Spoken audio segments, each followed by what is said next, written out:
एखाद्या दुकानावर धाड पडली, त्याचं पुढं काय होतं? तुकाराम मुंडे जे आता ह्या आयुक्त पदावर आलेले आहेत, I have open door policy. They can come, they can raise their issue, and I'll respond to them. मग नागरिकच समोर येऊन तक्रार करतील असं नसतं. चला आम्हाला खाऊ मिळाला. FDA ची धाड पडली म्हणजे भेसळ कमी होते असं ठामपणे म्हणू शकत नाही, हा तात्पुरता इफेक्ट होतो ना, नक्कीच होतो. नाही. ग्राहक हक्कासाठी काम केलं पाहिजे. काउंटरवर जातो छानपैकी ते आणि घेतो आणि परत येतो. अशा काही लूप होल्स आहेत ज्याच्यामुळे परिणाम होऊ शकतो. गायींमधनं दूध जास्त यावं म्हणून गायींना काही हार्मोन्सची इंजेक्शन्स द्यायची.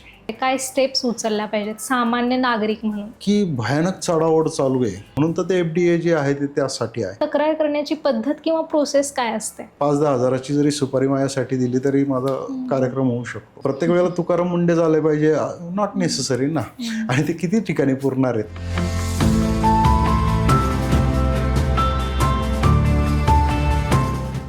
रोज आपल्या घरात येणारं दूध, पनीर असेल, नाहीतर आपण आपल्या घरातल्या लहान मुलांना जी औषधं देतो ती असतील, आपण या सगळ्यांवर किती डोळे झाकून विश्वास ठेवतो बघा. पण आजकाल रोज इकडे FDA ची धाड पडली, तिकडे FDA ची धाड पडली अशा बातम्या येत आहेत.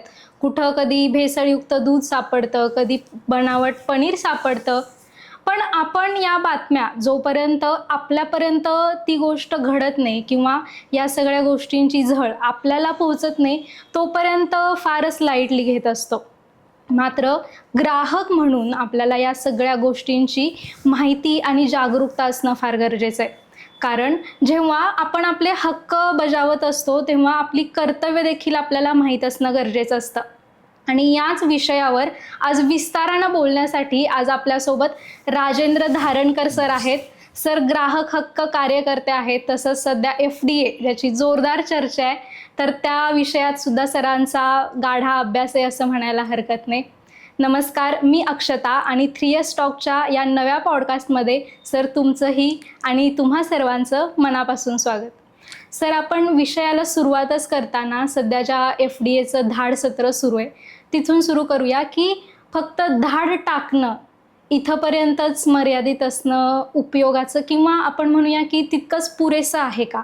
आणि त्या धाड टाकल्यानंतर एखाद्या दुकानावर धाड पडली, त्याचं पुढं काय होतं? आपला प्रश्न अतिशय वाजवी आहे की धाड टाकल्यानंतर काय होतं. पण या चर्चेला सुरुवात करण्यापूर्वी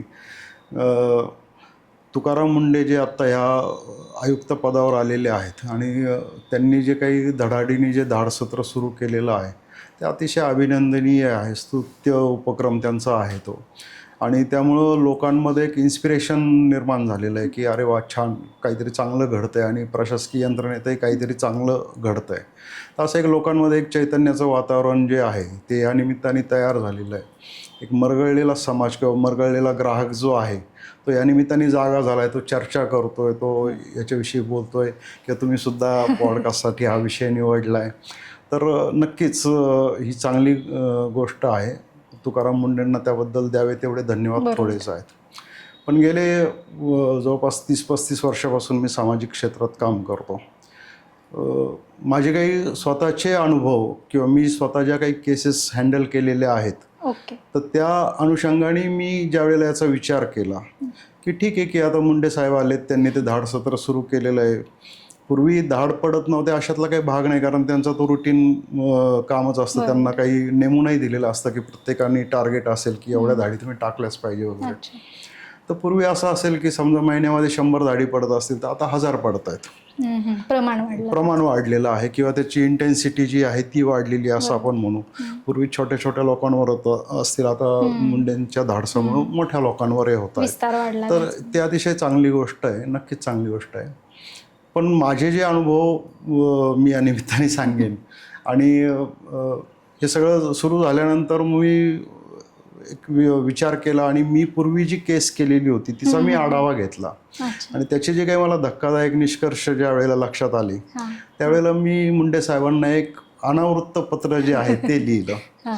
अनावृत्त यासाठी की पत्र तर डायरेक्टली त्यांनाच लिहिलेलं आहे, पण अनावृत्त याचा अर्थ असा की ते पब्लिश केलं मी पब्लिकमध्ये, किंवा पब्लिक अवेअरनेस त्याच्यामध्ये वाढावा, लोकांचा सहभाग वाढावा, लोकांना नेमकी वस्तुस्थिती कळावी काय आहे. नाही तर काय होतं लोकांना आता कोणीतरी अवतार पाहिजे असतं. होय, बरोबर. तुकाराम मुंडेंच्या निमित्ताने एक अवतार तयार झालेला आहे, आणि त्यामुळे लोक सुप्त असतात की एकदा अवतारावर जबाबदारी सोडवली की त्यांचं ते पाहतील काय करायचं. तर तसं नाही आहे, तर लोकांची सुद्धा जबाबदारी आहे, लोकांनी सुद्धा काम केलं पाहिजे त्याच्यामध्ये. म्हणून मी ते एक अनावृत्त पत्र जे आहे ते मुंडे साहेबांना लिहिलं. काय होतं त्या पत्रात? त्यामध्ये मी माझा जो अनुभव होता तोच मांडला त्याच्यामध्ये, तोच मी आता सांगेन आपल्याला. 2008 सालची घटना आहे, थोडीशी विस्ताराने सांगतो मी. त्यावेळेला असं झालं की माझ्या घरामध्ये जे गॅसचं कनेक्शन होतं तर ते एकच सिलेंडर आमच्याकडे होता, आणि जो एक एक्स्ट्रा सिलेंडर जो असायला पाहिजे स्टँड बाय सिलेंडर तो नव्हता. त्यावेळेला थोडी ती कमी पुरवठा वगैरे, त्यामुळे तो मिळतही नव्हता लवकर.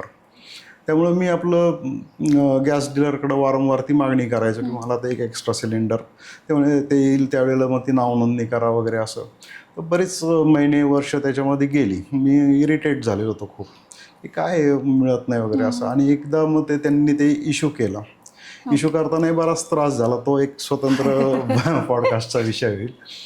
तर त्यामध्ये त्यांनी मग त्या काळामध्ये, म्हणजे ही 2008 सालची घटना आहे, तर त्या काळामध्ये कसं होतं की मग गॅस डीलर मग स्वतःच्या काही वस्तू गळ्यात मारणं, मग ते शेगडीज घ्या, मग ते पाईप घ्या, किंवा आणखीन काहीतरी वस्तू घ्या, असं जे काय आहे रेग्युलेटर घ्या, असं काहीतरी गळ्यात मारणं जे असतं की ज्याच्यातनं त्यांना जास्त मार्जिन मिळतो.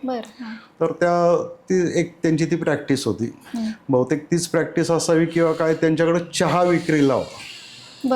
मला इथे, मी ग्राहक चळवळीत काम केलेलं, मी म्हटले गॅस डीलरचा आणि चहाचा काय संबंध, परंतु त्यांनी ते चहाचे पुढे पण विक्रीला ठेवले आणि ते कंपल्सरी ते घ्यायला लागायचं. म्हटलं ठीक आहे, आता ते काय गरजवंताला अक्कल नसते, त्याप्रमाणे आपण गरजवंत आहोत तर घेऊन टाकूयात. मी ते घेतला पुढं. पण आता ते मला ते ग्राहक चळवळीचा कार्यकर्ता असल्यामुळे आमचे अनेक वर्कशॉप झालेले, आमचे अभ्यास वर्ग झालेले, त्यामुळं मला ते, मी ते पुढं पाहिलं आणि पटकन माझ्या काही गोष्टी निदर्शनास आल्या की याच्यामध्ये मॅन्युफॅक्चरिंग डेट नाही आहे, एक्सपायरी डेट नाही आहे, त्यानंतर FDAचा लायसन्स नंबर नाही आहे, अशा ज्या मेजर गोष्टी आहेत त्या नाही आहे याच्यामध्ये. आणि मग ह्यात असायलाच पाहिजे. एक तर माझी खसकलेली होती ते, मला ते सिलेंडर मिळत नव्हतं त्यामुळे इरिटेट झालेलं. ते देतानाही त्यांनी बऱ्याच गोष्टी ज्या काही केल्या, तर मी म्हटलं आता आपण याची कंप्लेंट करायला हवी. मग मी ती कंप्लेंट तयार केली. म्हणजे त्यावेळेला मी 2-3 कंप्लेंट तयार केल्या. एक कलेक्टरसाठी एक कंप्लेंट केली, कारण अन्न व नागरी पुरवठा खातं त्यांच्याकडं असतं, सप्लाय डिपार्टमेंट. आणि मग गॅस डीलर ह्या गोष्टी विकू शकतो का, कारण त्याचं काम फक्त गॅस विकणे आणि गॅसशी संबंधित गोष्टी आहेत त्या विकणे, आणि मग एवढं चहाचे पुढे आणखीन काय काय काय काय, तर हे काही मला ते पटत नव्हतं. म्हणून म्हटलं त्यांना एक कंप्लेंट करावी. सेकंडली म्हटलं आता ही तर तिकडनं वेस्ट बेंगाल वगैरे तिकडनं आलेला चहा आहे हा, आणि मग त्या चहाचं इथलं जे काही आर्थिक ट्रान्झॅक्शन आहे मोठ्या प्रमाणावर, तर मग याचं टॅक्स वगैरे गव्हर्नमेंटला पोहोचलाय की नाही, सेल्स टॅक्स वगैरे. सेल्स टॅक्ससाठी एक कंप्लेंट केली आणि FDAसाठी एक केली. तर त्यातली पहिली FDAची कंप्लेंट मी घेऊन गेलो. त्यावेळेचे जे कोणी असिस्टंट कमिशनर होते त्यांच्या समोर जाऊन बसलो, त्यांच्या पुढं आमच्या पद्धतीप्रमाणे लेखी कंप्लेंट त्यांच्या पुढे ठेवली. त्यांनी ती वाचली.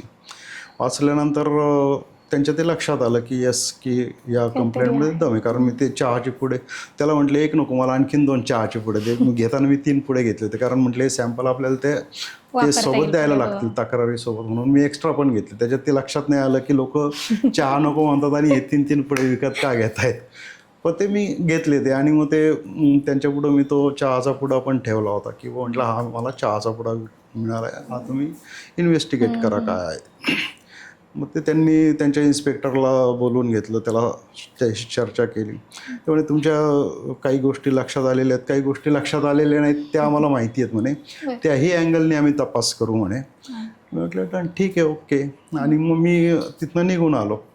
निघून आल्यानंतर 1-2 महिन्यानंतर म्हणजे 8 मे वगैरे काहीतरी तारीख होती, 20-25 मे काहीतरी तारीख होती. जुलै महिन्यामध्ये सकाळमध्ये एक बातमी आली की FDA भेसळयुक्त चहा म्हणजे 6,000 काहीतरी समथिंग 6,100 काहीतरी किलो चहा होता तो, आणि तो चहा पकडला, भेसळयुक्त चहा पकडला 9.5 लाखाचा वगैरे वगैरे. आणि त्याच्यामध्ये एक खटकणारं वाक्य मला सापडलं त्या बातमीमध्ये की हा चहा लोकांपर्यंत जाण्याआधीच FDAने जप्त केला. हां, अच्छा. मग ते मला खटकलं. म्हटलं लोकांपर्यंत जाण्याआधी काय, मी माझ्याकडे ऑलरेडी आलेला आहे 2 महिन्यापूर्वी, आणि हे सांगतात की वितरित होण्यापूर्वीच आम्ही तो जप्त केला. मग ते मला खटकलं. मग मी त्या एक माहिती अधिकाराचं पत्र तयार केलं. मग त्यामध्ये मी उल्लेख केला की ही चहाची कंप्लेंट तर मी तुमच्याकडे या तारखेला केलेली होती, आणि मग तुम्ही बातमी अशी दिशाभूल करणारी बातमी का टाकली, त्यानंतर मग या केसच्या संदर्भामध्ये तुम्ही काय काय केलं, म्हणजे ॲक्शन काय घेतली वगैरे, असं सगळं ते माहिती अधिकारात मी ती माहिती मागवली. मग त्यात त्यांनी मला लेखी दिलगिरी व्यक्त केली माझ्याकडं, किंवा ती बातमी जी आहे ती आम्हाला फोनवर विचारली, आणि ते ज्यांनी छापली त्यांनी ते चुकून छापली वगैरे वगैरे असं. आणि मग त्यात त्यांनी मला जे एक जवळपास 100-125 पानांचं एक त्यांनी काय कारवाई केली त्याचे मला ते सगळे डिटेल्स दिले त्याच्यामध्ये. मग त्याच्यामध्ये त्यांनी जी मार्स टी कंपनी म्हणून एक ती चहाची कंपनी होती, त्यांचे 1-2-3 डायरेक्टर जे कलकत्त्याला होते त्यांना समन्स वॉरंट वगैरे बजावल्याचं त्याच्यामध्ये दिसत होतं. इथला जो लोकल डीलर होता त्याच्याकडं काही इन्व्हेस्टिगेशन वगैरे केलेलं होतं, त्याचे जबाब त्याच्यामध्ये काहीतरी आलेले होते. असं ते सगळं ते मी पाहिलं. म्हटलं एक त्यांच्या प्रॉपर वेनी चाललेलं दिसतंय. आणि त्यांनी 2 केसेस कोर्टामध्ये दाखल केलेल्या होत्या याच संदर्भातल्या, म्हणजे ह्याच केसच्या 2 हे दाखल केलेल्या होत्या. मग त्या दाखल केलेल्या मी म्हटलं आता ठीक आहे, कोर्टापर्यंत गेलं म्हणजे आता आपण यातनं बाजूला व्हायला काही हरकत नाही, कारण आता ते प्रॉपर वेनी चाललंय पुढं. त्यानंतर मी ते विसरूनही गेलो. म्हणजे अधनमधनं कधीतरी लक्षात यायचं की आपण ते चहाचं प्रकरण केलं होतं, पण ते कोण कोर्टात जाईल आणि त्या केसचे नंबर शोधेल आणि त्या तारखा होतात किंवा नाही असं, आणि ते राहून गेलं. त्यानंतर आत्ता ज्या वेळेला मुंडे साहेबांचं एक जोरदार धाडसत्र आणि हे सुरू झालं, त्यावेळेला मला पुन्हा ते आठवलं की अरे आपणही एक प्रकरण 2008 केलेलं होतं, ते एकदा तपासून पाहू काय झालंय. योगायोगाने माझी मुलगी आता लॉ केलेलं आहे, तिने ती प्रॅक्टिस करते. मग तिला मी म्हटलं अगं हे प्रकरण मी फार पूर्वी केलेलं होतं, त्या अशा 2 कोर्ट केसेस पडलेले आहेत, तर त्याचं काय झालं बघ. तिने मला ते सगळे डिटेल्स काढून दिले, आणि ते इतके धक्कादायक होते. कोर्टाने नेमकं म्हणजे मलाही थोडंसं वाईट असं वाटतं की मी सपोज 1 वर्षापूर्वी जर हे पाहिलं असतं तर एक वेगळा, कारण कोर्टाने जानेवारी 2026 त्या ज्या दाखल केलेल्या केसेस होत्या त्या डिसमिस केल्या. आणि ज्या वेळेला मी ते सगळं रिपोर्ट्स काढले, त्या किती तारखा झाल्या, कशासाठी झाल्या, काय केलं वगैरे वगैरे, तर त्याच्यामध्ये त्या 2 केसेस मिळून जवळपास 250 सुनावण्या झाल्या. म्हणजे 250 तारखा पडल्या सुनावण्यांसाठी. कोर्टाने 250 वेळेला सुनावण्या घेतल्या त्याच्या. त्यानंतर 22 वेळेला नॉन बेलेबल वॉरंट इश्यू केले आरोपींसाठी, की त्या आरोपींना घेऊन या इथपर्यंत, याच्यासाठी 22 वेळेला नॉन बेलेबल वॉरंट हे इश्यू केले. आणि जवळपास 45 वेळेला केस हिअरिंगला येण्यापूर्वी फिर्यादी पक्षांनी त्या केसच्या संदर्भामध्ये आणखीन काही जबाब कागदपत्र वगैरे सबमिट करण्यासाठीची संधी जी आहे ती जवळपास 45 वेळेला दिली. इतक्या वेळेला FDAच्या अधिकाऱ्यांना चान्सेस देऊन सुद्धा FDAच्या अधिकाऱ्यांनी अजून आम्हाला वेळ पाहिजे केस पुटअप करायला किंवा काय असं करत करत त्यांनी जवळपास 95 वेळेला तारखा त्यांनी मागून घेतल्या FDAने, की आमची तयारी नाही आहे आणि आम्हाला तुम्ही पुढची तारीख द्या म्हणून. तर असं करत करत करत 17 वर्ष गेली, आणि 17-18 वर्ष म्हणजे आता 26 म्हणजे 18 वर्ष झाली. आणि मग न्यायालयाने अतिशय चीड येऊन, संताप येऊन त्यांनी ताशेरे ओढलेले आहेत त्याच्यामध्ये, की फिर्यादीला इच्छा नाही आहे ही केस पुढं चालवण्याची, आणि म्हणून त्यांनी ती केस डिसमिस केली. आणि हे ज्यावेळेला माझ्या लक्षात आलं कधी, तर आत्ता जून महिन्यामध्ये हे लक्षात आलं, जून-जुलै महिन्यामध्ये. मी म्हटलं हे जर 6 महिने आधी म्हणजे ही केस डिसमिस होण्याआधी जरी मला कळालं असतं तरी मी त्याच्यामध्ये इंटरव्हेन्शन केलं असतं, हो. कारण त्यातलं मूळ तक्रारदार मी होतो. म्हणजे कोर्टात जरी नसलो तरी FDA कडे तक्रार माझी होती. आणि मग त्या अँगलनी जर ही लोक कमी पडतायत, FDA लोक कमी पडतात, तर मी काही बाजू मांडू शकतो किंवा मी त्याच्यामध्ये उभं राहून मला काही बाजू मांडायची आहे, पण ही केस चालवावी म्हणून मी उभं राहू शकलो असतो. कर्मधर्म संयोगाने माझ्या ते लक्षात आलं नाही आणि ती केस जी आहे आणि आरोपी जी आहेत ते निर्दोष सुटले. म्हणजे घडतं कसं पहा की 2008 ही केस दाखल झाली. बरं, याच्यासाठी रिगरस शिक्षा आहेत, म्हणजे ज्या कलमांखाली त्या झालेल्या आहे, भेसळ वगैरे जे आहे त्या मोठ्या शिक्षा आहेत त्याच्यासाठी, म्हणजे सक्त मजुरी किंवा जास्त काळाची कैद वगैरे अशा प्रकारच्या शिक्षा आहेत. आणि मग एवढं सगळं असताना सुद्धा केवळ अधिकाऱ्यांचा हलगर्जीपणा, त्यांच्या आणखीन काही अडचणी असू शकतील त्यांच्या एंडला, मला माहीत नाही, परंतु आत्ता तरी आपल्याला सकृतदर्शनी हे दिसतं की त्या अधिकाऱ्यांचा हलगर्जीपणा याच्यामध्ये खूप मोठ्या प्रमाणामध्ये दिसून आला आणि त्या केसेस डिसमिस झाल्या. आणि मग लक्षात असं येतं की जर या केसेस अशा पद्धतीने डिसमिस होणार असतील,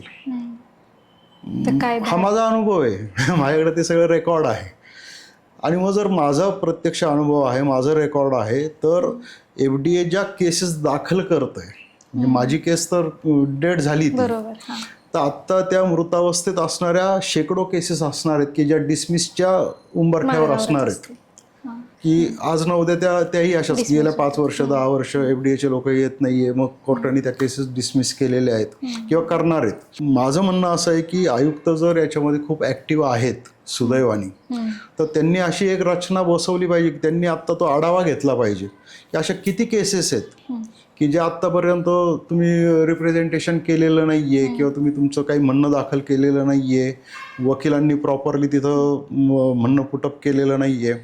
तर आत्ता मुंडे साहेबांनी किंवा प्रशासकीय त्यांच्याही वरिष्ठांनी, सचिवांनी कोर्टाला हे कळवलं पाहिजे की आमच्या केसेस डिसमिस करू नका, आम्हाला तुम्ही संधी द्या, आम्ही त्या केसेससाठी काय जी यंत्रणा राबवायची ती राबवतो, पण आम्हाला 1 वर्ष 6 महिने काहीतरी मुदत द्या. आणि त्याच्यासाठी FDAने चांगल्या पद्धतीची यंत्रणा जी आहे ती उभी करून ज्या केसेस ऑलरेडी टाकलेल्या आहेत त्या तर कमीत कमी डिसमिस होऊ देऊ नका. हा एक मुद्दा.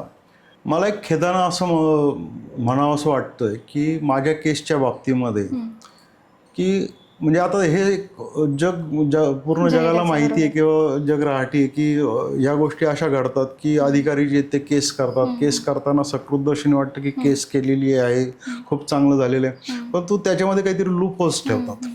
सर, मला आता तुमच्याच याच्यातून एक प्रश्न असा पडतोय की आता तुम्ही तक्रार केली नागरिक म्हणून, पण प्रत्येकच वेळेस धाडी पडतात तेव्हा नागरिकच समोर येऊन तक्रार करतील असं नसतं. अगदी बरोबर. म्हणजे FDA स्वतःहून पण काही केसेस ऍक्शन घ्यायच्या असतात. तर मग मला असं म्हणायचं की आता तुमच्या बाबतीत तर जे झालं ते चुकीचंच झालं की 18 वर्ष लागून पण जर केस डिसमिस होत असेल तर ते चुकीचीच गोष्ट आहे. मग हे नागरिकांच्या हक्काची एक प्रकारे गळचेपी किंवा अपमानच झाल्यासारखं. 100% FDA याच्यात काय करते, म्हणजे कुठं चुकतंय FDAचं नेमकं या सगळ्यात? आता FDAचं कुठं चुकतं हा FDAने अभ्यास करायचा विषय, कारण माझ्यासारखा बाहेरचा माणूस आतल्या रचना मला सगळ्याच माहिती असतील असं नाही, कोणालाच माहिती नसतं. त्यांच्या इंटरनल काय काय आहे, त्यांना काय सर्क्युलर्स काढल्या जातात, त्यांना ॲक्शन कशा घ्यायला सांगितल्या जातं, त्यांची आतली रचना कशी आहे, काय आपल्याला बाहेरच्या लोकांना हे फारसं कळत नाही किंवा ते कळत नाही याचा ते गैरफायदा घेतात. मी पुन्हा त्याच मुद्द्याकडे येतो की काय होतं की माझ्यासारखा किंवा माझ्यासारखे अनेक लोक असतील की जे तक्रारी करतात.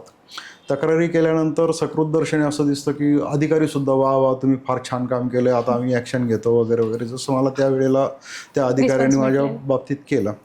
परंतु बॅकएंडला असं तर होत नाही ना की मग ते त्यांच्याशी मिलीभगत करून किंवा ठीक आहे आमच्याकडे तक्रार आलेली आम्ही तुझ्यावर केस करतो पण नंतर आम्ही ती फ्लॉप करून टाकू कशाही पद्धतीने, असं पण होत असेल. आणि मग ती जी काही देवाणघेवाण असेल हे तर उघडं नागडं सत्य, आपण तर ते रोज पाहतो. आणि आपल्या देशामध्ये हे भ्रष्टाचार हा 5वीला पुजलेला आहे आणि तो आपल्या आता लोकांच्या रक्तातही भिनलेला आहे, म्हणजे असंही म्हटलं तरी हरकत नाही. मग अशा परिस्थितीमध्ये मग मी केस केली तर त्या अधिकाऱ्यांना त्याच्यातून जे काही मिळालं, मग मला तर काय माझा उद्देश तर काही सॉल्व्ह झालाच नाही की त्या भेसळखोरांना शिक्षा व्हायला पाहिजे तिथं झालीच नाही. उलट मग मी यांच्यासाठी रान मोकळं केलं का, मग त्यांना अधिकाऱ्यांसाठी दाखवून दिलं हा इथं उलट भेसळ. त्यांना ते म्हणतील वा चला आम्हाला खाऊ मिळाला किंवा काहीतरी त्याच्यातून आम्हाला गेन झाला. मग हे घडतंय का त्याच्यामध्ये? आणि बऱ्याचदा लोक म्हणतात की तक्रार केली की काही नाही, आपण आपल्या तक्रारीवर त्यांना ते सेटलमेंट करतात आणि उलट त्यांचाच फायदा होतो. मग आपण कशाला तक्रार करायची, असं पण लोकांचं एक मनोधारणा जी ती झाली ती चुकीची असं मला वाटत नाही, म्हणजे माझ्या केस पाहिल्यानंतर. आता त्या अनुषंगाने मला दुसरं असं वाटतं की FDA हे काय फक्त मुंडे आल्यानंतरच कारवाई झाली असं अशातला भाग नाही आहे. बरोबर. तर मुंडे येण्याआधी असं आपण गृहीत धरू की समजा महिन्याला 100 केसेस होत होत्या, त्या आता 1000 होत आहेत, किंवा त्याची इंटेन्सिटी वाढलेली आहे केसेसची, किंवा मोठ्या केसेस व्हायला लागलेल्या आहेत, मोठ्या लोकांवर व्हायला लागलेल्या आहेत. हे इथपर्यंत ठीक आहे. पण मग असंही आपण गृहीत धरू की जर माझ्या केसचा निकाल म्हणजे ती अभ्यास करणं गरजेचं आहे की गेल्या 10 वर्षामध्ये किती केसेस दाखल झाल्या, त्यांचे निकाल काय लागले, किती लोकांना शिक्षा झाल्या, त्याचं प्रमाण किती आहे. म्हणजे केसेस दाखल होणं किंवा पहिलं म्हणजे रेट टाकणं, रेट टाकल्यानंतर ते त्याचं गुन्ह्यामध्ये परिवर्तन होऊन खटले दाखल होणं आणि त्या खटले चालवून त्याचे निकाल किती लागले, तर याचं एक रेकॉर्ड हा तर ते अभ्यास करून ते चेक केलं पाहिजे. मग एक माझा असा अंदाज आहे की 1000 एखादी केस शिक्षेवर जात असावी. कारण तुम्ही पेपरला वाचा ना की अशी कुठं बातमी तुम्ही वाचली का गेल्या 5-10 वर्षात, किंवा यांनी भेसळ केली आणि त्याला 2 वर्षाची 5 पण वर्षाची मग आता 1000 पैकी एकाला शिक्षा होते तर 999 हे जणांचं सुटतात. काय होतं? हा मग हे जे सुटतात ना, तर हे काही फुकट सुटत नसणार आहे. काहीतरी देवाणघेवाण तिथं बॅकएंडला झालेली असणार आहे म्हणून ते लूप होल्स ठेवलेले आहेत, काहीतरी झालेलं आहे म्हणून ती केस निर्दोष सुटलेली. मग आता माझं दुसरं म्हणणं किंवा माझा दुसरा आरोप असा आहे की जर पूर्वी मुंडे येण्यापूर्वी जर 100 लोकांवर केसेस होत होत्या किंवा 100 केसेस होत होत्या आणि आता 1000 होत आहेत, तर त्या 100वरही त्या लोकांना 100 कडनं मिळत जे काही मिळत होतं ते आता 1000 कडनं मिळणार आहे. उलट त्यांचा धंदा वाढलाय. एक वेगळ्या म्हणजे शब्द थोडेसे आहेत, परंतु वस्तुस्थिती येते की मग त्यांना उलट 10 पटीने त्यांचा धंदा वाढला. मग हा धंदा वाढण्याचं हे आहे का? कारण मला रिझल्ट पाहिजे, मी या देशाचा नागरिक आहे, मला रिझल्ट पाहिजे की तुम्ही ठीक आहे धडाडीने कारवाया करताय, तुम्ही 1-2 वर्ष 3 वर्ष त्या पदावर असणार आहात, बरोबर, त्यानंतर तुमची बदली होणार, तुम्ही दुसऱ्या डिपार्टमेंटला जाणार आहात. पण एक खालचे जे अधिकारी आहेत ते कायम तिथंच असणार, त्यांचं डिपार्टमेंट बदलणार नाहीये. फक्त त्यांचा आज हा जिल्हा आहे तर उद्या त्या जिल्ह्यात जातील, त्या जिल्ह्यातून त्या, पण त्यांचं डिपार्टमेंट बदलणार नाहीये. म्हणजे आपण FDA ची धाड पडली म्हणजे भेसळ कमी होते असं ठामपणे म्हणू शकत नाही. हा तात्पुरता इफेक्ट होतो ना, नक्कीच होतो. म्हणजे आता जे काही भेसळ रेड वगैरे चाललेले आहेत तर लोकांमध्ये ती एक दहशत निर्माण झालेली आहे. भीतीपोटी लोक आता ते भेसळ करणं किंवा प्रकटपणे करणं किंवा उघड होणार नाही अशा पद्धतीने करणं, अशा पद्धतीने ते लोकांना त्याचे रिझल्ट बऱ्यापैकी मिळत आहेत. एक चांगले 70-80% रिझल्ट जे आहेत ते चांगले मिळत आहेत थँक्स टू मुंडे. त्याबद्दल काय आपल्याला दुमत नाहीये आणि हे असं व्हायलाच पाहिजे. हा जो एक धाक आहे हा धाक असायला पाहिजे. लोकांमध्ये दुसरं काय असतं की आता एक छोटे लोक जर सोडले म्हणजे चहाची टपरी, एक छोटं हॉटेल आहे, 2-4 लोक काम करतायत, तर त्या लोकांना प्रचंड धाक असतो. आता ती मोठ्या कंपन्या ज्या आहेत, समजा फार्मास्युटिकल कंपन्या आहेत की जे औषधं बनवतात. आणखी एक प्रश्न विचारायचा होता, म्हणजे याच आपण दुसऱ्या मुद्द्याकडे जातोय त्याच्या आधी, की जी लोक ज्यांच्यावर कारवाई झालेली असते, FDAने एकदा कारवाई केली, मग नंतर पण ते तोच व्यवसाय करू शकतात का, किंवा नंतर पण परत त्यांचं तेच काम सुरू राहतं का, की कारवाईने काय त्यांच्यावर बंधनं आपण टाकू शकतो? म्हणजे उपजीविका करणं हा इथला संविधानाने दिलेला अधिकार आहे. म्हणजे प्रत्येकाला उपजीविकेचा अधिकार आहे आणि त्या उपजीविकेच्या अधिकारासाठी तुम्ही व्यवसाय करणं हाही तुमचा अधिकार आहे. मग सपोज एखाद्याचं हॉटेल असेल, एखाद्याचं दुधाचा धंदा असेल, एखाद्याचं आणखीन काय असेल, तर तो त्याचा उपजीविकेचा धंदा आहे. एक टाइम बिंग त्याला आता काहीतरी त्याची चूक झालेली आहे म्हणून त्याला डिटेन केले, त्याचा धंदा बंद केलेला आहे वगैरे, इथपर्यंत ठीक आहे. पण त्याच्यातले जे काही समजा 1, 2, 3, 4, 5, 10 दोष त्याचे दाखवलेले आहेत की हे नाही, हे नाही, हे नाही किंवा हे, ते जर त्यांनी क्लिअर केला तर तो पुन्हा ॲप्लिकेशन करू शकतो किंवा आपण जे माझ्या याच्यात दोष दाखवलेले आहेत ते मी क्लिअर केलेले आहेत, आता मला तुम्ही परवानगी द्या. आणि मग ती परवानगी देण्याचे अधिकार जे आहे ते नक्कीच शासनाकडे असतील. आणि शासनाकडे म्हणजे FDA कडे असणार. हा तर आणि समजा FDAने परवानगी नाही दिली तर तो कोर्टात जाऊनही परवानगी घेऊ शकतो, कारण शेवटी तर त्याचं उदरनिर्वाहाचं साधन आहे ते, असं तो म्हणून कोर्टाकडे तो प्रूव्ह करेल की बुवा मी माझ्यामध्ये जे काही दोष दाखवलेले आहेत तर ते मी बाजूला केलेले आहेत आणि ती जी काही घटना घडलेली त्याच्याविषयी जे माझ्यावर गुन्हा दाखल आहे तर तो यथावकाश जे काही होईल त्याचं ते होईल, पण दरम्यान मला माझा धंदा तर केलाच पाहिजे ना. पण याचा फॉलोअप घेतला जातो का? म्हणजे आता परमिशन पण भेटली FDA कडून, पण मग या माणसावर आधी कारवाई झालेली होती किंवा या दुकानावर अशी हा, ते FDAचे लोक तिथं जाऊन इन्स्पेक्शन करत असतील किंवा याचं आपण जे काही दोष दाखवलेले आहेत ते दोष झाले असं ती प्रोसेस असणार आहे. ओके. आणि असायलाच पाहिजे. हा तेच, कारण एकदा हे झालंय म्हटल्यावर आपण त्याचा फॉलोअप ठेवतोच. अगदी बरोबर. आता सर, तुमचा एवढा अभ्यास आहे या विषयाबद्दल, पण मला मगाशीपासून सुरुवातीपासून हा प्रश्न विचारायचा की तुम्ही या सगळ्यात आलात कसे? म्हणजे कुठला ट्रिगर पॉइंट तुम्हाला असा वाटलं की नाही आपण ग्राहक हक्कासाठी काम केलं पाहिजे? माहित नाही, पण मला पहिल्यापासूनच असं थोडंसं एक माझ्या तुम्ही मला एक किस्सा सांगितला होता तुमच्या गावाकडचा आईस्क्रीमच्या दुकानाचा वगैरे. अच्छा हा, तर तोही FDAच्या संदर्भातलाच आहे आणि तो 30 वर्षापूर्वी घडलेला आहे. साधारण एक 97-98 मधली घटना असेल. आम्ही एक 3-4 मित्र संध्याकाळी एकत्र गप्पा मारायला जमतो. त्यावेळेला आमचा एक शेतकरी बागायतदार असलेला मित्र गप्पा मारायला आला.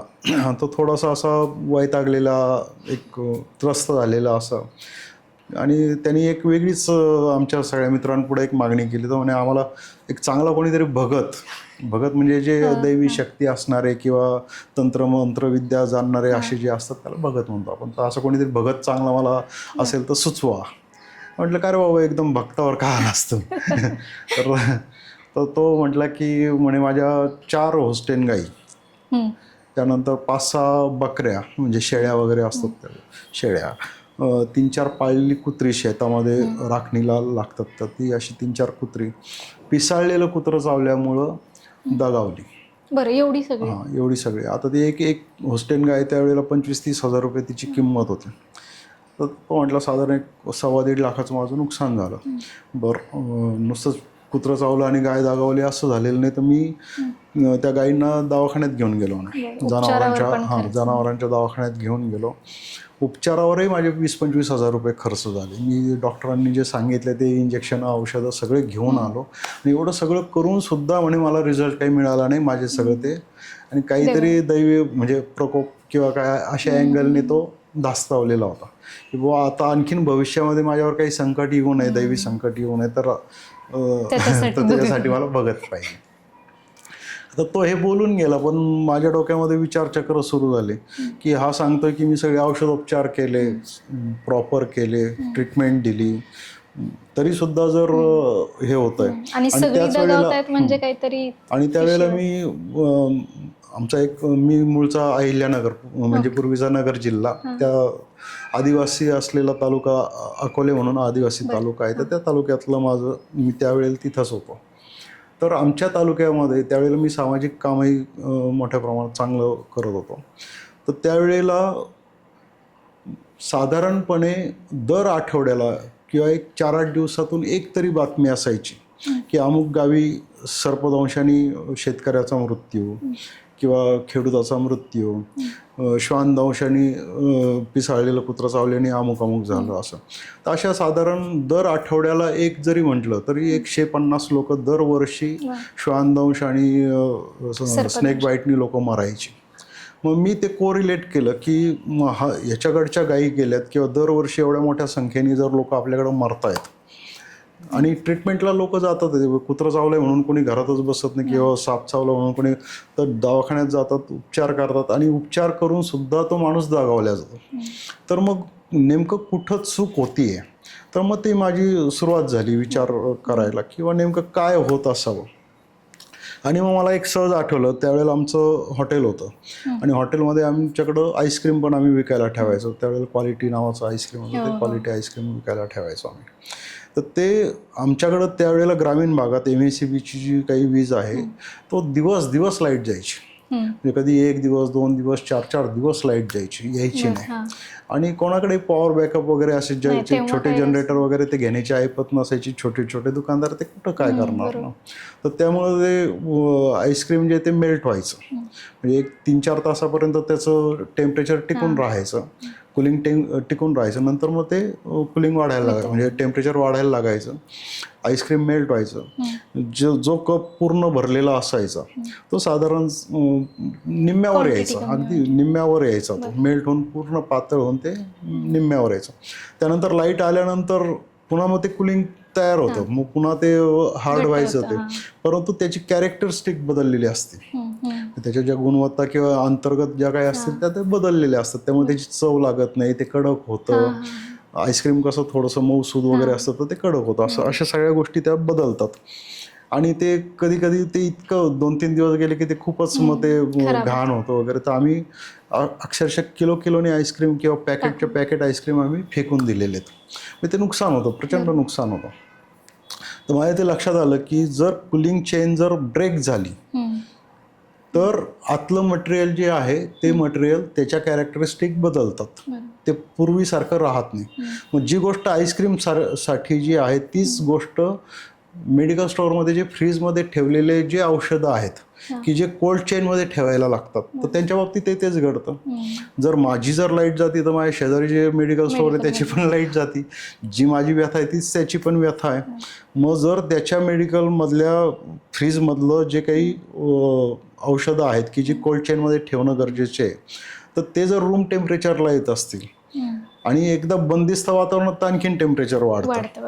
मग जर ते टेम्परेचर जर मेंटेन होत नसेल तर आतल्या जे काही औषधी द्रव्य आहे, कंटेंट आहे, तर त्याच्यासाठी जे कुलिंग चेन किंवा एक ठराविक टेम्परेचर गरजेचं आहे त्याच्यापेक्षा जर वाढलं तर नक्की त्याच्यात मग काहीतरी घटना घडत असणार आहे. आणि त्याची ते एक औषधाला पोटेन्सी असे शब्द म्हणतात, त्याची जी काही ताकद असते त्याला पोटेन्सी म्हणतात. तर ती पोटेन्सी लूज होत असणार आहे, कमी पडत असणार आहे. मग त्याचा जो 100% इफेक्ट मिळायचा आहे तो कदाचित 80%, 70%, 60% किंवा 0 पण असू शकेल. लाईट आल्यानंतर ते पुन्हा त्याचं बर्फ होणार, त्याबद्दल दुमत नाही काही. आणि एंड युजर जो आहे, ग्राहक जो आहे, त्याच्या दृष्टिकोनातून काय की मी काउंटरवर गेलो, पैसे दिलं, त्यांनी मला फार अगदी बर्फाचं आतमध्ये ते खूप मग डॉक्टरांनी अगदी ते घासून मग ते हे करून मला इंजेक्शन दिलं वगैरे. पण ते ठीक आहे की ते प्रत्यक्ष दिलं त्यावेळेला ते थंड होतं, पण बॅक एंडला ते 4 दिवस जर ते रूम टेम्परेचरला असेल, 2 दिवस किंवा 2 तासही असेल, तरी त्या औषधातली जी मात्रा आहे ती संपलेली असणार आहे, त्यातली गुणवत्ता ढासळलेली असणार आहे आणि मग तो रिझल्ट मिळालेला नसणार आहे.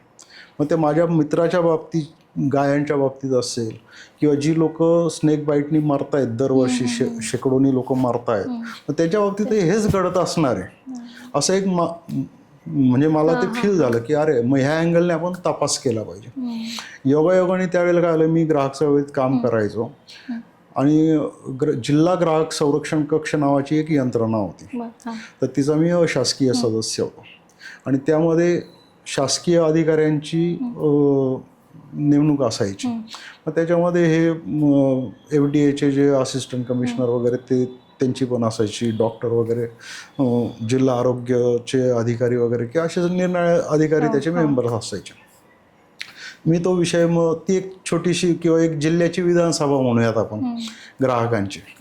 मग त्याच्यामध्ये आम्ही ते प्रश्न मांडायचो आणि संबंधित अधिकारी त्याचं इन्व्हेस्टिगेशन करून उत्तरं द्यायची. तर मी तो प्रश्न मांडला की ह्या औषधाची पोटेन्सी जी आहे ती कधी चेक केली का तुम्ही सॅम्पल चेक केले का, FDAने केले असतील गेल्या 6 महिन्यात, वर्षभरात, तर त्याचे काय रिपोर्ट्स आहेत ते आम्हाला दाखवा तुम्ही. असं एक थोडंसं चॅलेंजिंग असं मी ते तिथं मांडलं. आता स्वाभाविकच त्यांनी काही नसेल केलेलं. मग ते कलेक्टर, एक विजयकुमार नावाचे कलेक्टर होते, खूप छान कलेक्टर होते, त्यांनी मग ते आदेश दिले की तुम्ही ते सॅम्पल कलेक्ट करा आणि चेक करा. मग त्याप्रमाणे मग त्या अधिकाऱ्यांना कसं ते बॉदरेशनच, कारण ऑलरेडी मेडिकल स्टोअर्सचे युनियन असते, त्या युनियन्सचे यांचे आणि मेडिकल स्टोअरचे यांचे साठलोट जे काय असतायचं ते असतंच. आणि मग ते त्याच्या व्यतिरिक्त जाऊन पुन्हा सॅम्पल तपासायचे. कोणी मेडिकल स्टोअरवाला म्हणणार काय साहेब माझा कशाला सॅम्पल घेतात, ते त्याचा घ्या, तो म्हणणार त्याचा घ्या, तर ते थोडंसं ते असतंच ते. मग त्यांना ते पुढच्या महिन्यामध्ये मग त्यांनी एक अहवाल दिला आम्हाला.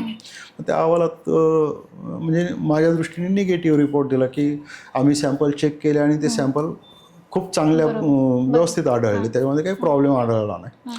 म्हटलं असं तर नाही व्हायला पाहिजे, कारण काहीतरी आढळायला पाहिजे. मग मी त्यांना विचारलं, म्हटलं तुम्ही सॅम्पल कुठनं घेतले? मग ते नगर जिल्ह्यामध्ये जे नगर शहर जे आहे तिथलंच त्यांनी त्यांच्याच ऑफिसच्या शेजारी मेडिकल स्टोअर तिथनं ते कलेक्ट केलेलं होतं. आता स्वाभाविकच नगर शहरातली लाईट जी आहे ती फार कमी वेळेला जाते आणि शहरांमध्ये कसं होतं की पॉवर बॅकअप वगैरे जे आहे जनरेटर वगैरे असतात. मग मी त्यांना म्हटलं की मी ग्रामीण आदिवासी भागातून येतो, तिथनं मी म्हणजे प्रतिनिधित्व करतो म्हटलं त्या भागाचं. आणि ग्रामीण भागातले लोक स्नेक बाईट किंवा डॉग बाईटने मारतात, जनावरं मारतात. मला म्हटलं तिथल्या मेडिकल स्टोअर्सचे सॅम्पल्स आणि त्याचा रिझल्ट मला पाहिजे. म्हटलं तुम्ही जे शहरातलं आणलं तर तिथं काहीच सापडणार नाही, म्हटलं मला ते ग्रामीण भागातलं पाहिजे. आणि संपूर्ण जिल्ह्याच्या तुम्ही इंटेरियरमध्ये जा आणि इंटेरियरमधनं सॅम्पल कलेक्ट करा आणि त्याचे रिपोर्ट्स तुम्ही द्या. ते कलेक्टरलाही आवडलं. कलेक्टरने पुण्यामध्ये मग त्यानंतर मग त्यांनी काय केलं, पुन्हा मग 1 महिना गेला. 1 महिन्याने त्यांनी रिपोर्ट दिला. त्या रिपोर्टमध्ये त्यांनी आणखीन एक बदमाशी अशी केली, म्हणजे बदमाशी हा शब्द लागू पडेल त्याला, की त्यांनी रिपोर्ट असा दिला की आम्ही मेडिकल स्टोअर्समध्ये गेलो सॅम्पल कलेक्शनला, पण आमच्या नियमानुसार आम्हाला जर सॅम्पल कलेक्ट करायचे असतील तर किमान 3 ॲम्पूल्स आम्हाला सॅम्पल म्हणून कलेक्ट करायला लागतात आणि आम्हाला कुठल्याही मेडिकल दुकानामध्ये 2 पेक्षा अधिक ॲम्पूल्स अवेलेबल नव्हत्या म्हणे, त्यामुळे आम्हाला ते काही सॅम्पल कलेक्ट करताच आले नाही म्हणे. माझी इतकी खसकली की असं कसं होऊ शकतं, रक्ताच्या एका थेंबावरून रिपोर्ट्स मोठे मोठे रिपोर्ट्स किंवा त्याचं ॲनालिसिस करता येतं, सगळं काही करता येतं आणि तुम्हाला 3 ॲम्पूल्स कशाला पाहिजे? 1 ॲम्पूलमध्ये सुद्धा काम भागू शकतं ना. ते 5 ml 10 ml जे काय असेल तर ते इनफ आहे, एक थेंब सुद्धा इनफ असतो. मी ते कलेक्टरांशी वाद घातला, म्हटलं याला काय अर्थ आहे? म्हटलं मग तुम्ही फक्त ह्या कागदोपत्रीच्या ज्या काही अटी शर्ती आहेत, फॉर्मॅलिटी आहेत, मग तुम्ही सॅम्पल कधी जप्तच करणार नाही किंवा सॅम्पल चेक करणार नाही. मग त्या सॅम्पलमध्ये खरंच चांगलं होतं वाईट होतं हे कळणार नाही, लोक मरतच राहणार. तर ही सिस्टीम काही उपयोगाची नाही आहे. मग त्यांना थोडंसं एक असं म्हटलं की मग आपण स्वतः म्हणजे तुम्ही आणि मी इंडिव्हिज्युअल पातळीवर म्हटलं मेडिकल स्टोअरमध्ये जाऊ, सॅम्पल कलेक्ट करू आणि म्हटलं बाबा ॲटो रिसर्च वगैरे जसं आहे त्या प्रकारचं जे कोणी चेक करणार असतं त्यांच्याकडे देऊ. म्हटलं आपण ठीक आहे, हे डिपार्टमेंट निकम्म दिसतंय म्हटलं मला, हे बाजूला ठेवू आपण आणि आपण आपल्या लेवलवर म्हटलं हे चेक करू असं. तर ते तो विषय नंतर रेंगाळला बऱ्यापैकी. 1-1.5-2 महिन्यांनी असं झालं, मी तालुक्याच्या गावीच राहायचो अकोल्याला, तिथे एक ग्रामीण रुग्णालय होतं. म्हणजे प्रत्येक तालुक्याच्या ठिकाणी ग्रामीण रुग्णालय असतं, तर ते ग्रामीण रुग्णालय होतं. तर तिथनं मला निरोप आला की तुम्हाला साहेबांनी बोलवलं. म्हटलं कोण साहेब? तर म्हणे ते सिव्हिल सर्जन साहेब आहेत म्हणे आणि जिल्ह्याचे आरोग्य अधिकारी ते आमच्या हॉस्पिटलला आलेले आहेत आणि तुम्ही या म्हणे, त्यांनी तुम्हाला बोलवलं आहे. मी गेलो तर मग तिथं एक इन्सुलेटेड व्हॅन जी जनरेटर वगैरे असलेली एक व्हॅन असते, ती व्हॅन आलेली होती ज्याच्यामध्ये ते कोल्ड चेनमधली जी औषधं ट्रान्सपोर्टेशनसाठी वापरतात ती. आणि मग त्या डॉक्टरांनी मला मग ते तालुक्यामध्ये लसीकरण वगैरे जे आहे त्याचा एक प्रोग्राम आखलेला होता आणि मग त्यांनी मला ते लसीकरणाचा प्रोग्राम आम्ही कसा आखतो, मग तो किती दिवस आधी त्याचं नियोजन होतं. मग आमच्या नर्स ज्या अगदी खेडोपाडी जाऊन काम करतात, मग त्या गाव म्हणजे खेड्यात जाऊन किती मुलं आहेत, किती मुलांना लसीकरण करायचं त्याची एक यादी नावानिशी असते. मग ती सगळी एकत्रित होते, मग एकत्रित त्याची डिमांड येते, मग ती डिमांड आम्ही वरती कळवतो, मग तिकडनं ते येतं. त्याच्या आधी आम्ही इथली तयारी करून घेतलेली असते. मग त्या प्रत्येक नर्सकडं जे काही थर्मास असतो तो विशिष्ट टेम्परेचरला ठेवलेला असतो. मग तो साधारण 24 तास 48 तास त्याचं जे काही टाईम लिमिट असेल तोपर्यंत ते टिकतं. ते कारण त्या इथल्या आरोग्य केंद्रातून म्हणजे त्या रुग्णालयातून 40-50 किलोमीटर कुठल्या तरी खेड्यात जाऊन तिथल्या मुलांना तो डोस द्यायचा आहे. मग ते ट्रान्सपोर्टेशन, ती जाण्या येण्याची वेळ, हे सगळं सगळं कॅल्क्युलेट करून म्हणे आम्ही हा सगळा प्रोग्राम. आणि मला ते आवडलं, म्हणजे नक्की आवडलं, ॲप्रिशिएट केलं मी, खूप चांगलं आहे. म्हणजे शासनाची व्यवस्था त्यांनी ज्या ठरवल्यात त्या चांगल्या आहेत काही ठिकाणी, काही बाबतीमध्ये.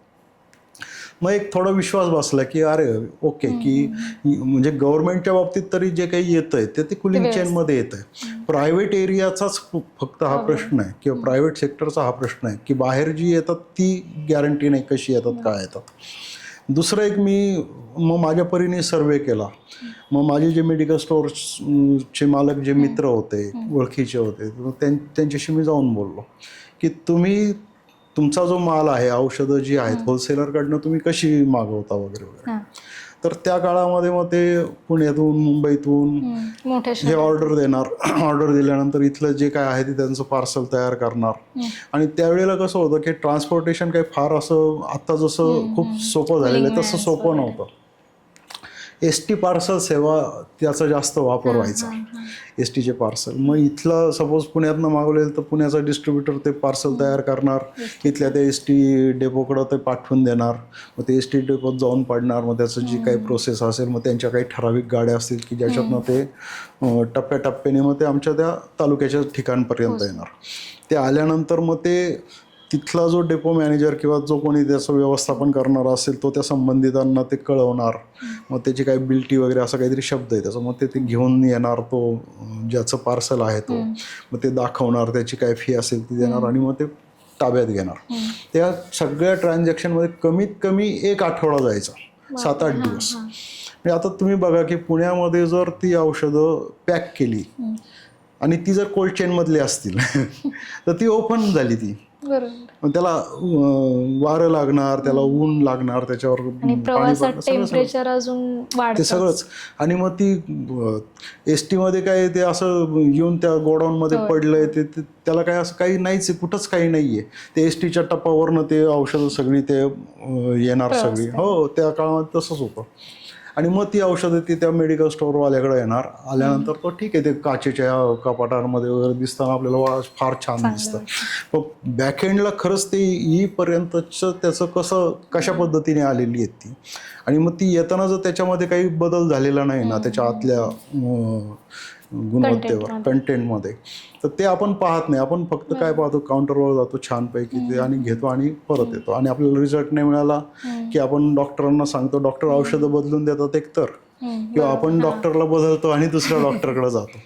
पण मिळालेली औषधं जी ती प्रॉपर आहेत की नाही हे आपल्याला समजायला काहीच चान्स नाही किंवा काही धक्कादायक आहे सगळे. म्हणजे आपण अन्नातली भेसळ किंवा दूध गरम केलंय कळतंय पनीर खाताना किंवा अंड्याचं असेल आपण हे एक वेळ समजून तर घेऊ शकतो. पण औषध आणि या चेनमध्ये मागे इतक्या गोष्टी असतात हे आपण फार कधी बघत नाही. आता या व्यतिरिक्त अजून अशा काही गोष्टी आहेत का ज्याच्यात भेसळ होतं? आता दूध पनीर हे तर फारच चर्चेत असतं ते अगदी कॉमन झालं आहे. आणि औषध खरंच धक्कादायक आहे. याच्या व्यतिरिक्त अजून अशा कुठल्या सेक्टर आहेत का ज्याच्यात भेसळ मोठ्या प्रमाणात होते? किंवा भेसळ म्हणण्यापेक्षा आपण म्हणू की अशा काही लूपहोल्स आहेत ज्याच्यामुळे परिणाम होऊ शकतो? आता याच्यामध्ये काही गोष्टी अशा आहेत म्हणजे आमच्याच ग्राहक पंचायतीची काही वरिष्ठ कार्यकर्त्यांची बैठक जी होती ती चाललेली होती. आणि बैठकीमध्ये एक सिरियस विषय पुढं आला. भारतामध्ये त्यावेळेला तो फारसा नव्हता पुढं आलेला किंवा परंतु तो विषय असा मांडला गेला की अमेरिकेमध्ये म्हणजे कदाचित ते 90च्या दशकातली गोष्ट असेल. अमेरिकेतल्या शास्त्रज्ञांना एक खूप मोठी काळजी सताव होती. ती काळजी अशी होती की वय वर्ष 8, 9, 10 वर्षाच्या मुली की ज्यांना वयात यायला अजून अवकाश आहे किंवा सगळं त्या गोष्टींना वेळ आहे परंतु त्यांच्या स्तनांची वाढ होतीये अमर्याद वाढ होतीये आणि त्या स्तनातून दूध येत आहे. तर अशा तक्रारी ज्या आहेत त्या अमेरिकेमध्ये यायला सुरुवात झालेली होती. आणि मग तिथल्या शास्त्रज्ञांना तो प्रश्न होता की असं यांच्यामध्ये असे काय बदल होत आहेत की अजून तर कशातच काही नाही इतक्या अर्ली स्टेजला यांना छातीतनं दूध येत आहे वगैरे असं. तर तिथं ते त्यांची संशोधनाचं तर त्या संशोधनामध्ये त्यांना असं आढळलं की शेतकरी किंवा जे गाई म्हशी पाळणारे किंवा दूध व्यावसायिक जे आहेत तर ते दूध व्यावसायिक दूध जास्त यावं गायींमधनं दूध जास्त यावं म्हणून गायींना काही हार्मोन्सची इंजेक्शन्स द्यायचे की त्या हार्मोनल चेंजेस व्हायचे आणि त्या हार्मोनल चेंजेसमुळे त्या गायी जर 10 लिटर दूध देत असतील तर 12 लिटर 15 लिटर 20 लिटर. कारण आता कॉम्पिटिशन आहे मग जास्तीत जास्त प्रत्येकाला ती चढाओढ आहे तर ती चढाओढ त्याच्यातनं ते हार्मोन्सची इंजेक्शन जी आहे ती दिल्या जायची आणि त्या हार्मोन्सच्या इंजेक्शन्समुळं त्या गायींचं दूध वाढलं. बरोबर. आता ते हार्मोन्सची जी इंजेक्शन, ते जे द्रव्य आहे ते डायरेक्टली दुधामध्ये उतरायचं आणि ते दुधात उतरलेले हार्मोन्स जी मुलं प्यायची तर त्यांच्यात त्या पण ते मुलांमध्ये देखील ते हार्मोनल चेंजेस व्हायला लागले हां. आणि ते हार्मोनल चेंजेस होऊन लहान वयातल्या मुलींना देखील दुधाचा पाना फुटणं वगैरे जे आहे, इतक्या भयानक गोष्टी ज्या व्हायला लागल्या. त्यावेळेला आपल्या भारतात म्हणजे भारतात ते हळूहळू आलंय. म्हणजे आजही आपल्याकडं ज्या मोठ्या मोठ्या ज्या कंपन्या पशुखाद्याच्या ज्या कंपन्या आहेत, म्हणजे काय होतं की मी दूध पालन म्हणजे पशुपालन माझं आहे, माझ्याकडं 8-10 गाई म्हशी काहीतरी आहेत आणि मी दुधाचा व्यवसाय करतोय. एक 100 लिटर दूध माझ्याकडे येतंय, तर मला नक्की ही अपेक्षा असते की 100चं 125 व्हावं, 150 व्हावं, गाई म्हशी तेवढ्याच पण दूध वाढावं. तर मग मी आता ह्या पशुखाद्य कंपन्या काय करतात की सपोज एक कंपनी आहे, आता मी नावं घेणार नाही, पण सपोज नावाची कंपनी आहे, तर तिची एक गोणी खाद्य दिल्यानंतर त्या गाईंचं दूध 10 लिटर एका गाईला मिळत असेल, तर मग दुसरी कंपनी काय करते, कंपनी, की त्यांचं पशुखाद्य जर दिलं तर ते 11 लिटर मिळतं. मग शेतकरी किंवा पशुपालन करणारे लोक जे ती दुसऱ्या कंपनीकडे जातात. आता हे कंटेंट काय असतात, तर कंटेंट सारखेच असतात, बाकी पाहिलं तर तेच असतं, पण मग हे काय करतात की मग ते हार्मोनल इंजेक्शन्स किंवा त्याच्या ती जी औषधं आहेत ती त्याच्यामध्ये भेसळ करतात त्या पशुखाद्यामध्ये, आणि त्या पशुखाद्यात ते टाकले की मग त्या पशुखाद्य नाही, मग त्या कंपनीपेक्षा हे पशुखाद्य भारी आहे, त्याच्यापेक्षा ते भारी आहे, पण मग त्याच्यातले ती तपासणी होते का? कारण काय होतं की शेतकरी किंवा दूध उत्पादक जो आहे ना, आपण त्याच्यावर ब्लेम करतो की तो काहीतरी करतो, पण त्याच्या बॅक एंडला आणखीन काहीतरी झालेलं आहे. घडतंय आपल्याकडे. म्हणजे तुम्ही अमेरिकेतलं सांगितलं ते 90च्या दशकातलं, हे आत्ता पण आपल्याकडे सुरू आहे. असू शकेल, म्हणजे मी माझं त्यातला ठामपणे नाही मला सांगता येणार, परंतु काय आहे की आत्ता इतकी भयानक चढाओढ चालू आहे, म्हणजे प्रत्येकाचीच प्रत्येक क्षेत्रामध्ये चालू आहे आणि ती जीवघेणी आहे स्पर्धा. आणि त्या स्पर्धेमुळं काय होतं की प्रत्येक जण, म्हणजे आता ते रासायनिक खतांचा मारा असेल शेतीमधला किंवा अनावश्यक औषधं असतील, तर ते म्हणजे ते आणखीन खूप विषय आहेत तर ते आपल्यापर्यंत येऊन पोहोचतातच. आणि आपण काय करतो की आपल्या समोर जो आहे त्याच्यावर आपण बंदूक रोखतो किंवा तुझ्यामुळं, पण ते त्याच्या बॅकएंडला आणखीन काय आहे, या सगळ्या गोष्टी ज्या आहेत ह्या सगळ्या अशा पद्धतीने आहेत. सर, मला प्रश्न असा विचारायचा आहे आता की आता अन्नातली भेसळ एकवर आपण ओळखतो किंवा हे करतो, पण या बॅकएंडला ज्या सप्लाय चेनमध्ये गोष्टी चालतात त्या आपल्याला माहीत नसतात. तर नागरिक म्हणून आपण भेसळरहित अन्न कंझ्युम करण्यासाठी कसं अवेअर असलं पाहिजे, किंवा एखादी गोष्ट आपल्याला आढळली तर त्याच्याविषयी आपण जागरूक कसं असलं पाहिजे, काय स्टेप्स उचलल्या पाहिजेत सामान्य नागरिक म्हणून? तुमचा प्रश्न खूप चांगला आहे, महत्त्वाचा आहे, पण दुर्दैव आपलं असं आहे की आपल्याकडं त्या प्रकारच्या इंडिव्हिज्युअल लेवलवर यंत्रणा नाही आहेत. आता हे मला सगळं कळतं की अरे हे याच्यामध्ये हे आहे, याच्यामध्ये हे खाल्लं नाही पाहिजे, हे खा, पण ती एक अपरिहार्यता असते, आपण ते टाळू पण शकत नाही, कारण ते आपल्याला रोज काही ना काहीतरी कंझ्युम करणं गरजेचं आहे, अन्न घ्यायलाच लागतं. आणि मग ते, आणि आपण इंडिव्हिज्युअल लेवलवर घराघरामध्ये लॅब तर करू शकत नाही की पनीर आणलंय मग ते पनीरसाठी हे करा ते करा, मग ते काहीतरी केमिकल सांगितलेले असतील ते 2 थेंब टाका, हे करा, कोणाकडं असतं, कोणाकडं नसतं ते. किंवा आपण काही ते केमिकल घेऊन हॉटेलमध्ये जात नाही की फोडले ते पनीर आणि टाकले 2 थेंब म्हणून मग त्याचा कलर काय चेंज होतो मग खाऊ आपण, असं काही घडूच शकत नाही आहे. त्यामुळं आपण याच्यामध्ये काय म्हणतील त्याला की नाही, आपली ती कॅपॅसिटीच नाही आहे की आपण काहीच करू शकत नाही, आपण हातबल आहोत आपण की, आणि म्हणून मग आपण जर हातबल आहोत तर मग त्याची जबाबदारी जाते शासनाकडे.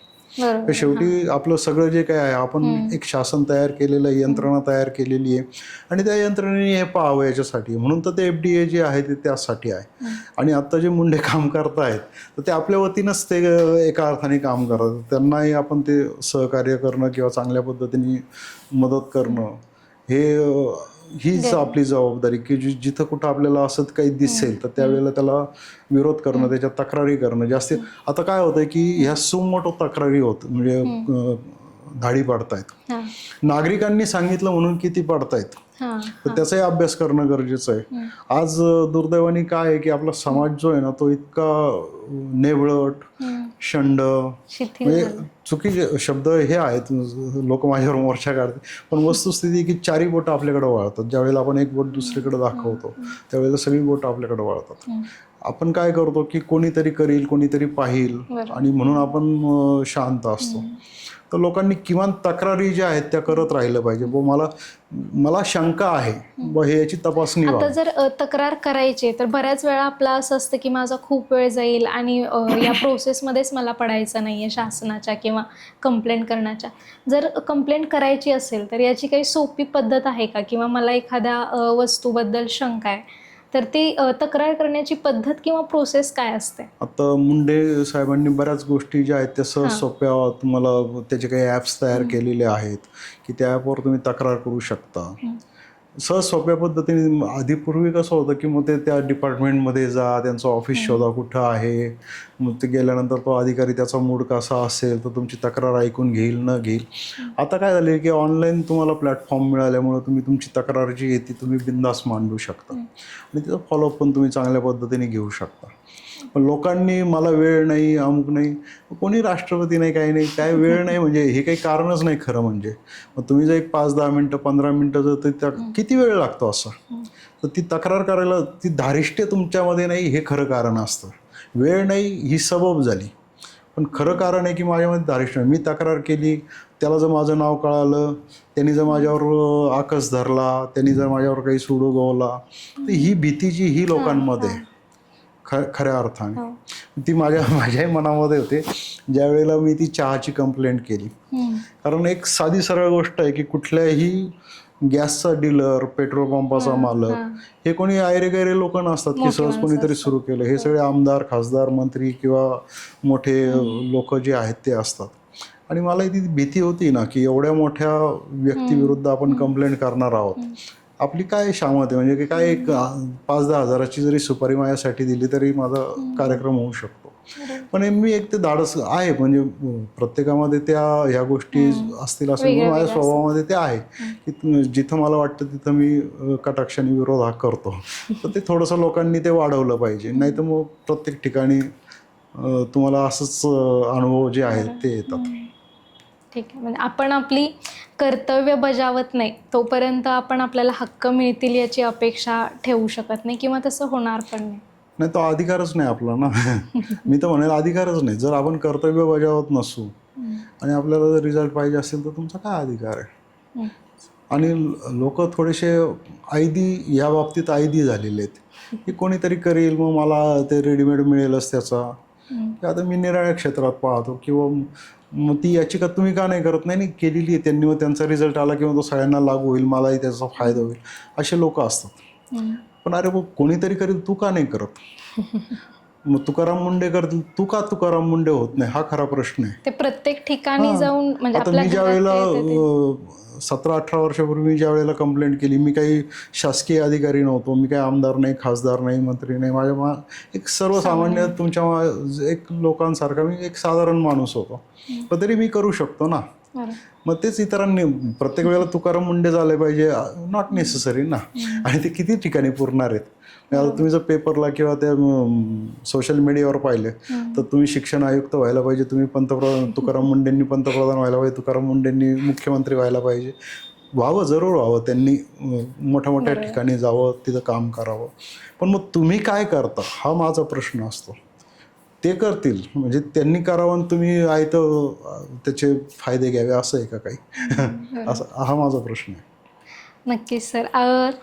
आज आपण जी माहिती किंवा जी आपण चर्चा केली आहे ती जितकी आपल्याला ग्राहक म्हणून आपली काय अधिकार आहेत, जबाबदाऱ्या आहेत ते सांगणारी होती, तितकीच डोळे उघडणारी पण होती की औषधात भेसळ होती आहे. अमेरिकेच्या सरांनी किस्से सांगितले. हे सगळंच आपण नागरिक म्हणून या गोष्टी किती गांभीर्याने घ्यायला पाहिजे हे शिकवणारं होतं. सरांचे अनुभव आणि त्यांचा या क्षेत्रातला दांडगा अनुभव याचा सगळाच आपल्याला पुढे जेव्हा आपण अशा काही गोष्टी किंवा घटना आपल्या समोर घडत असतील तर त्या गांभीर्यानं घेण्याकडे ॲटलिस्ट आपण घेऊ न घेऊ पुढचा मुद्दा आहे, पण ॲटलिस्ट त्याचा विचार तरी करू की मला असं काहीतरी करायला लागेल. सर खरंच खूप छान वाटलं तुमच्याशी गप्पा मारून. आणि तुम्हाला पण हा पॉडकास्ट कसा वाटला ते कमेंटमध्ये नक्की सांगा. आणि जर या विषयासंदर्भात तुम्हाला काही प्रश्न असतील किंवा तुमच्या काही यावरून तुम्हाला काही अजून विषय दुसरे सुचत असतील तर आम्हाला नक्की कमेंट सेक्शनमध्ये तुमचे प्रश्न आणि तुमच्या या पॉडकास्टबद्दलच्या प्रतिक्रिया लिहून पाठवा. आणि 3S टॉक या आमच्या यूट्यूब चॅनलला सबस्क्राईब करायला विसरू नका. धन्यवाद.